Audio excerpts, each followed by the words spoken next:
It's the moment you've all been waiting for. Well, not me, because this marks mine and Libby's last season, and I'm not emotionally prepared for that, but I don't think Tanya would be on board with us failing all our classes to get another year on desk, so hello, I'm Siobhan Nolan. And I'm Libby Gilliland. It's my favorite time of year, and it should be yours too. LaSalle Sports are back, and your favorite hosts are here to tell you all about it. You're watching LaSalle TV's home for Explorer Athletics, SportsLine.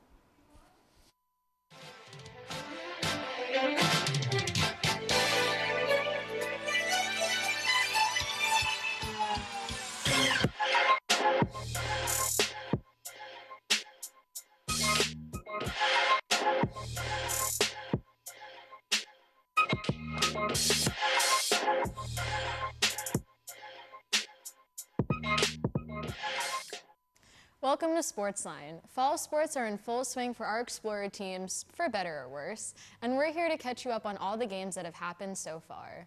And later, no matter the season, you can bet we're going to talk about the excellence of the Mancini sisters. Siobhan got a chance to sit down with Elle and Liz Mancini to talk about their success in the early cross-country season. But first, let's take a look at our SportsLine top 3.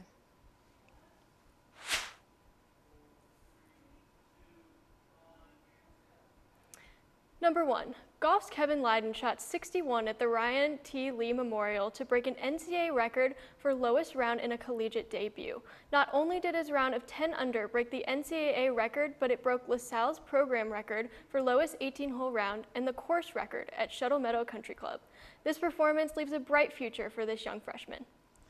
Number 2, Elle Mancini was named the Atlantic 10 Cross Country Performer of the Week after a stellar performance at the Lehigh Invite last Friday.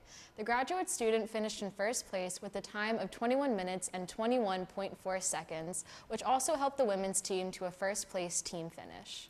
Quinn Medico was named NovaCare Student Athlete of the Week this week after leading the field hockey team to a standout win against Rider. This was the first win for the Explorers this season after losing 3 games on the road. As they took the field at McCarthy Stadium for the first time this season, they looked to end their losing streak for the home crowd. Medico helped bring home the 3-0 victory. So obviously golf is the big story. We have a historic record-breaking performance from a freshman of all people. So Libby, take it away. Tell us all about it. What about this? Golf is the highlight. It's crazy. I'm thrilled. The men's team this year is going to keep breaking records. I mean, 61 in your first college round is insane. I tell freshmen all the time when you come in, you're probably just not going to play as well. It's a big stage. It's a lot of pressure. And to go out, qualify for your first event, and then perform that well, really, really impressive. And the team broke their own record with scoring. They finished 3rd in the event, and that's performances we haven't seen from this men's program in a long time. It's really amazing to see golf get off to such a good start, because I was telling you before the show, I thought it was just a LaSalle and a course record that he broke, but to break an NCAA record, that just doesn't happen for LaSalle teams. And so to have, a freshman do it, represent golf so well, and have such a promising team that's going to have such a bright future and hopefully a really great season, I mean, obviously that's just exciting for all of us to see. Yeah, absolutely. I mean, all of the freshmen played really well, and we're going to continue to see that through the season. Nobody was worse than 3 over. That's great for them. I mean, again, we haven't seen it in a long time. And so if that's the standard, they have 10 men on this team. Each qualifying, you only play 5. So if every week that's the standard, it's just going to keep getting better. And another great season that we're seeing is cross country. The Mancini sisters, they're always just, they do amazing. Elle Mancini getting named Atlantic 10 Cross Country Performer of the Week. It's exciting when it happens, but it's something that we've come to expect at this point, and as we'll talk about later in the show, all 3 Mancini sisters still here at LaSalle took up the top 3 places at the Lehigh Invitational. So cross country is just shaping up to have another great season. The men also finished pretty well, so it's just great to see teams like that, especially the ones that practice and play over multiple seasons, to just be getting off to such a great start. We definitely are shaping up to have a pretty good fall season for the Explorers. Yeah, I mean, right out of the gate, they never stop. And it's incredible to see. We say their names every SportsLine show we have, and it's impressive year after year, semester after semester. They just keep playing. And field hockey, going through a little bit of a skid right now, but Quinn Medico getting NovaCare Student Athlete of the Week is a big story as well. She's a sophomore, so she's still new to the team, still a very fresh face. But again, to see the younger underclassmen getting those nods and just getting that recognition and playing well, it's such a promising thing to see because, you know, every year you have a good amount of seniors and upperclassmen that are leaving. So you definitely want to have hope for the future, and that's what we're seeing now. And that's it for the top 3. Now let's see how our teams did in this week's recaps. It's a bad time to be a part of the men's soccer team, as their loss to the University of Virginia on Tuesday is just gasoline on the growing dumpster fire of their season so far. The Virginia game started out with freshman goalie Tino Nice facing 2 corner kicks just over 4 minutes into the game, then a penalty kick in the 11th minute that would put Virginia up 1-0. There was virtually no offensive pressure from the Explorers as the Cavaliers broke down the defense to score 1 more goal, putting them up 2-0 at halftime. 2 more open play goals and 2 Virginia penalty kicks later, one of which was saved by Nice, the Explorers walked away with a 5-0 loss. Their only win so far this season is the season opener against recently promoted Stonehill, but losses against St. Francis Brooklyn and NJIT, along with the comeback draws against Manhattan and Lehigh, aren't spelling out the winning season the team was hoping for after their disappointing run last fall. After winning 5 of their first 6 games, including 2 shutouts against St. Francis, PA, and Colgate, the women's soccer team traveled to Piscataway, New Jersey to take on 6th-ranked Rutgers last Thursday. LaSalle got off to an explosive start and were awarded a penalty kick after being fouled in the box after a breakaway.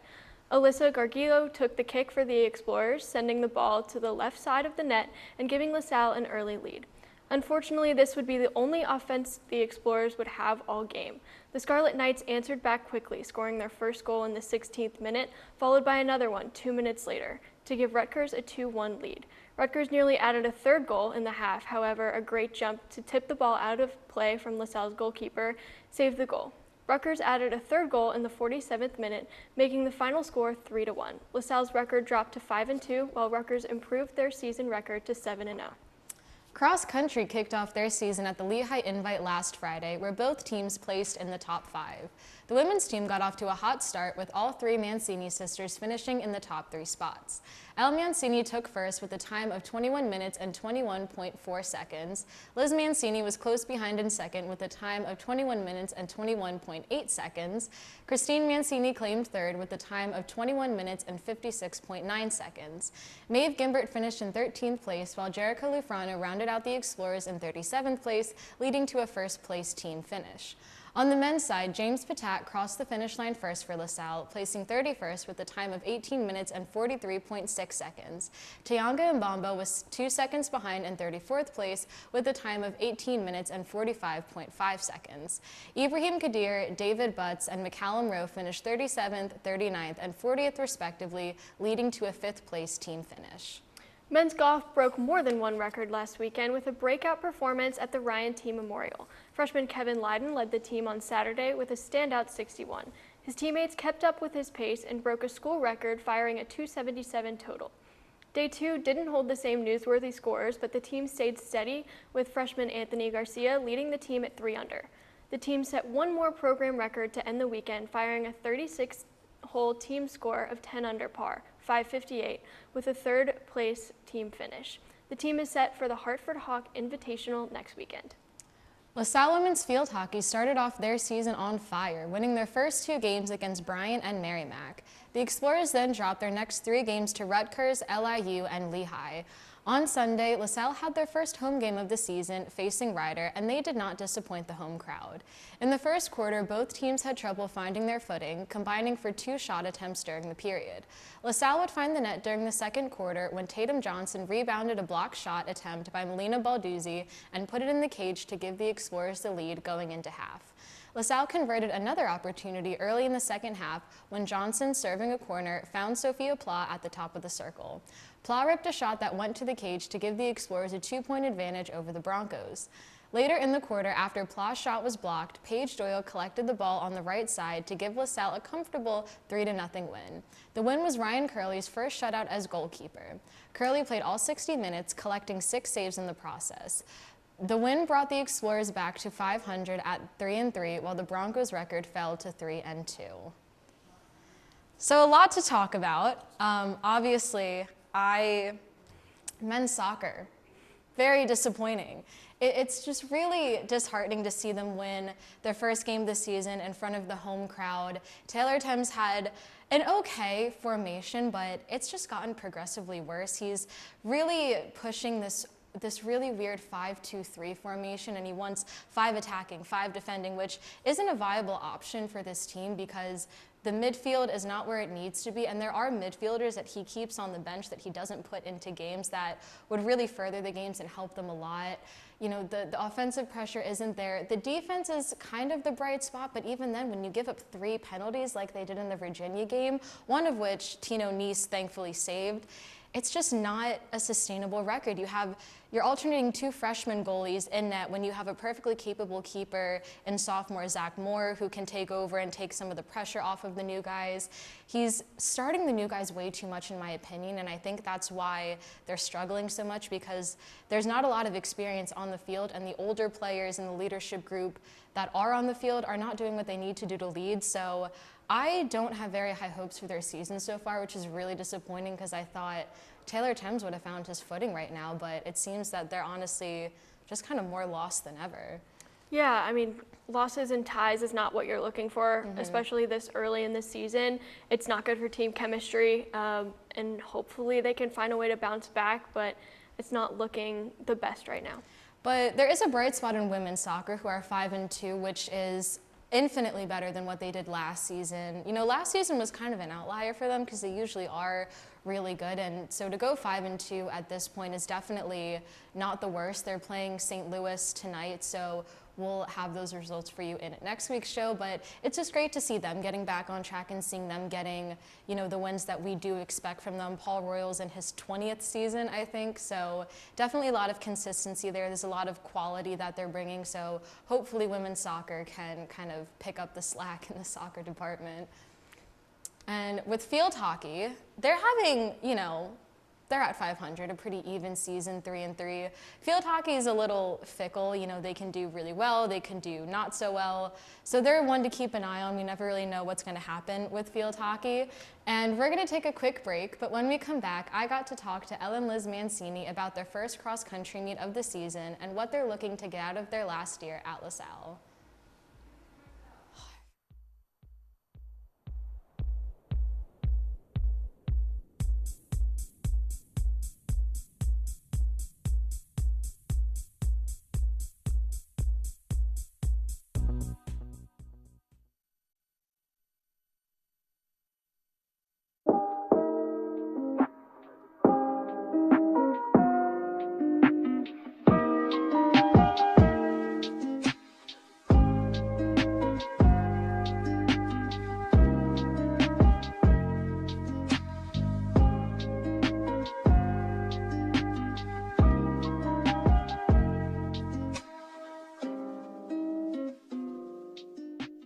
Extinction is forever.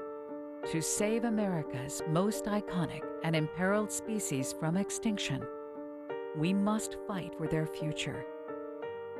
Fight to save the natural lands that wildlife call home. Fight to limit pollution.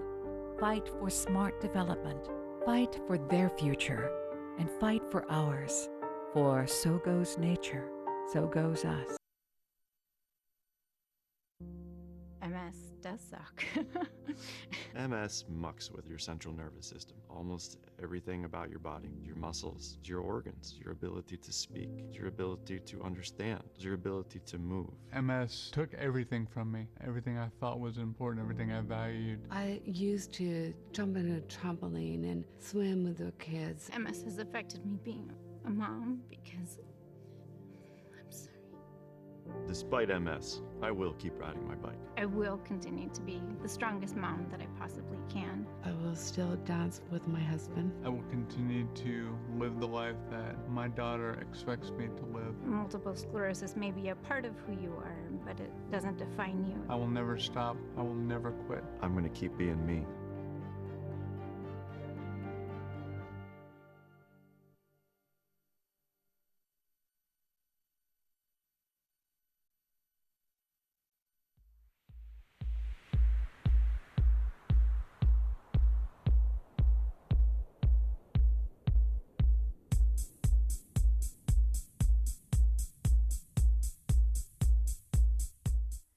Welcome back. You know them, you love them, and we love talking to them. Elle and Liz Mancini taught cross country after a great start to the season last week. Take a look. Siobhan Nolan welcoming you to our first On the Sidelines of the SportsLine season. I'm joined by Elle and Liz Mancini. So Liz, I want to start with you and just asking you about how it felt this summer to be nominated as the Atlantic 10 representative for NCAA Woman of the Year. Such a huge honor and such a great representation for LaSalle. So just what was that like for you personally?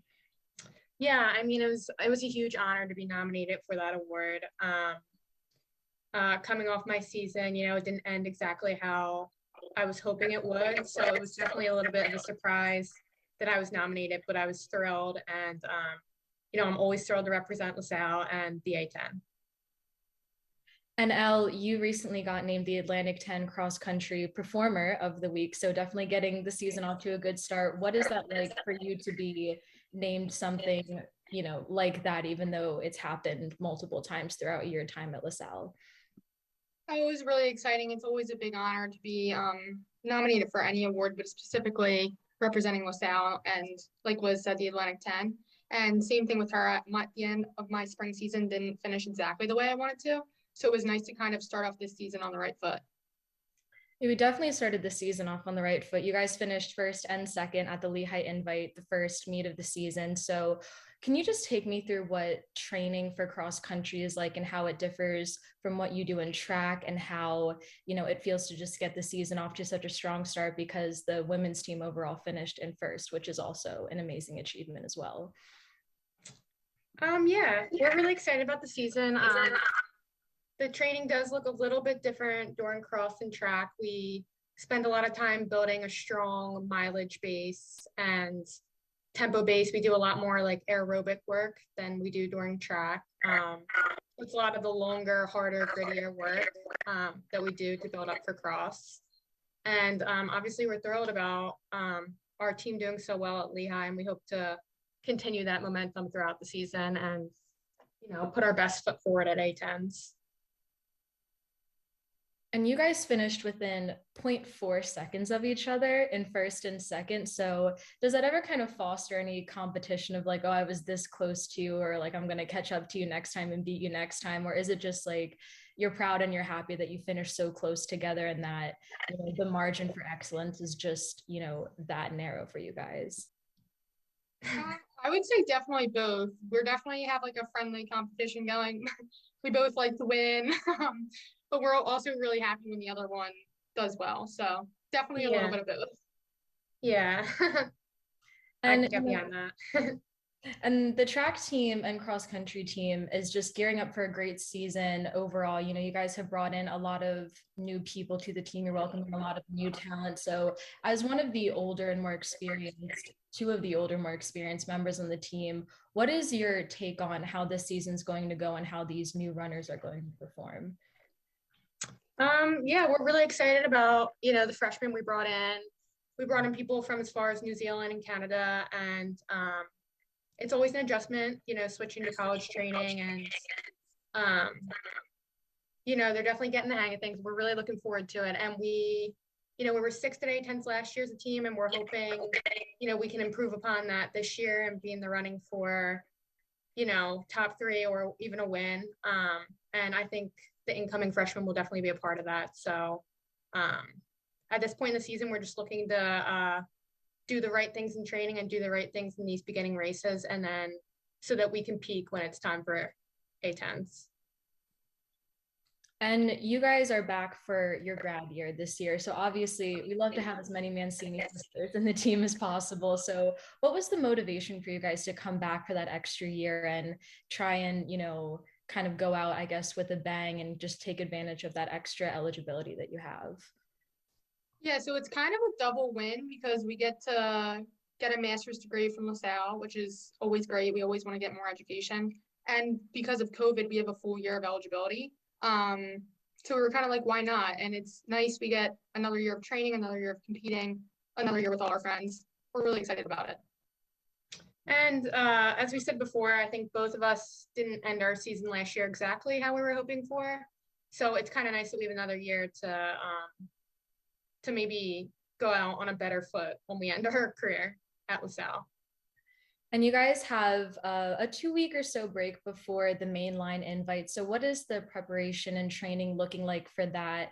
You know, obviously it's great to be riding the high of a first place win, but you want to keep that momentum going. So what does that look like for you and the rest of the team as well?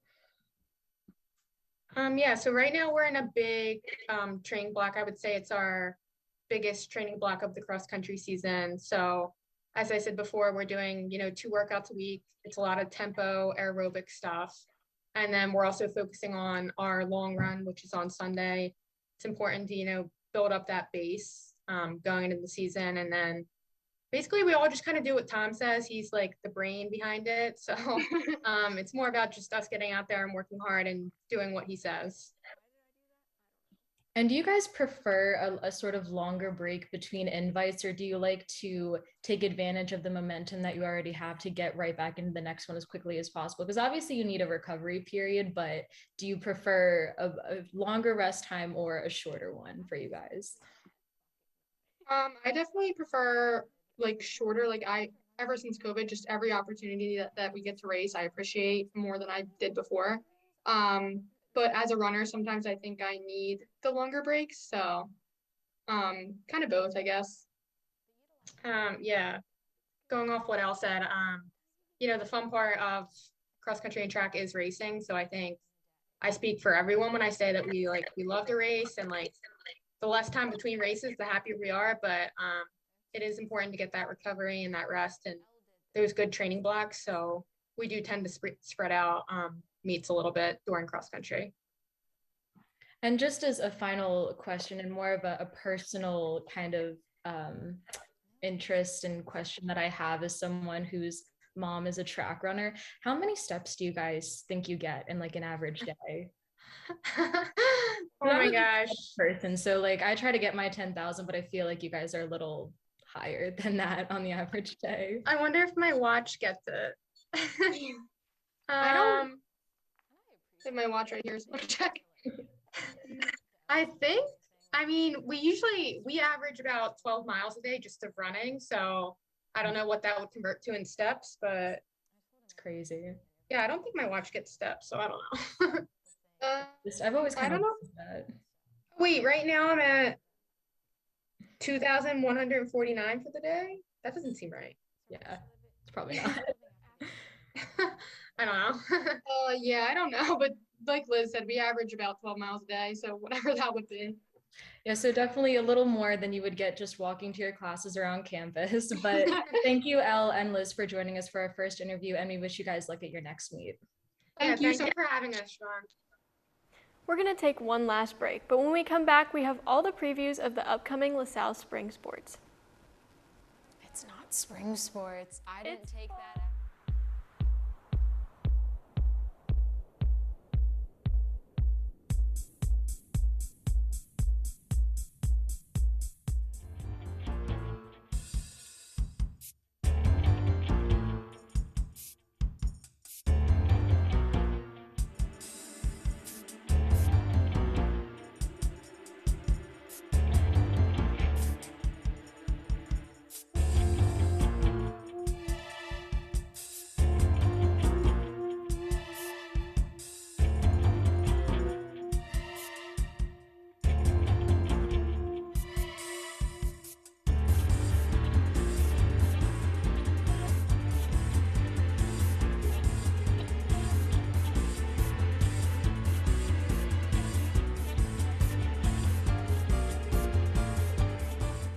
Exposure to blue light can mess with your sleep and memory cycle, so make sure you limit your screen time at least 2 hours before you go to bed.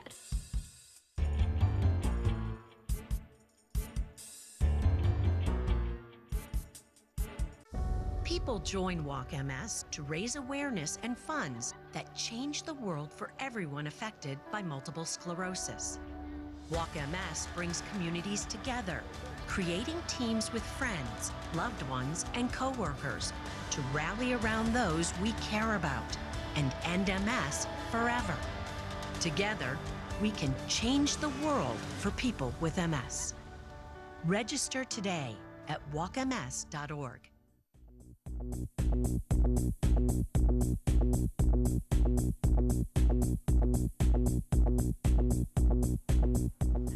Welcome back. We've got another week of LaSalle sports coming up, so here's what you have to look forward to. Men's soccer will open up Atlantic 10 play against St. Louis on Saturday, September 17th at McCarthy Stadium. Women's soccer will travel to Chicago to take on Loyola Chicago in Atlantic 10 play, which will happen on Sunday, September 18th. Cross country will head to Haverford for the Mainline Invitational on Friday, September 16th. Field hockey travels to face Lock Haven also on Friday, September 16th. Women's golf will travel south to Delaware for the Delaware State Invitational on September 19th and 20th, while men's golf travels north to Connecticut for the Hawks Invitational on those same days.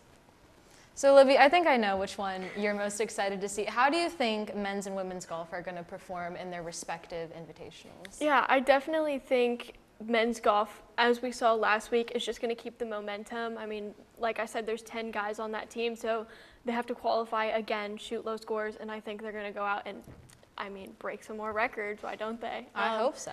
Women's golf, I think they're going to have a pretty solid year. We have 2 new freshmen, a lot of returning upperclassmen, and I think we have a new coach this year, so I'm hoping that with a little bit more structure, we'll have a better performing year.